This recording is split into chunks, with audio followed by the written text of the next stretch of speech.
हे वायांची सैरा बोलीजे, उकलू तरी देखोनी पाहिजे, परित्यजिता कर्म न त्यजे, निभ्रांत माने. हे उगीचच अयोग्य बोलणे आहे.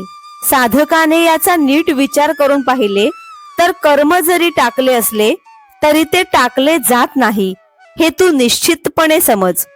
न हि काष्टित क्षणमपि जातु तिष्ठत्य कर्मकृत, कार्यते ह्यवशः कर्म सर्व प्रकृतिजैर्गुणैः.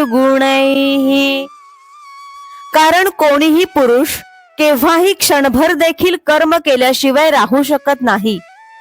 निसंदेह आहे की सर्वच पुरुष प्रकृतीपासून उत्पन्न झालेल्या गुणांनी पराधीन होऊन कर्म करीत असतात. जव प्रकृतीचे अधिष्ठान तव सांडी मांडी हे अज्ञान, जे चेष्टा ते गुणाधीन आपैसी असे. जोपर्यंत जीवाला शरीराचा प्रकृतीचा आश्रय आहे तोपर्यंत मी कर्माचा त्याग करीन अथवा कर्म करीन असे म्हणणे अज्ञानपणाचे आहे. कारण जेवढे म्हणून कर्म घडत असते तेवढे स्वभावतः सात्विक, राजस, तामस गुणांच्या अधीन असते. देखे विहित कर्म जेतुले, ते सगळे जरी वोसंडिले, तरी स्वभाव काय निमाले इंद्रियांचे. असे पहा की जेवढे म्हणून विहित कर्म आहे तेवढे जरी करावयाचे सोडून दिले तरी इंद्रियांचे स्वभाव नष्ट झाले आहेत काय.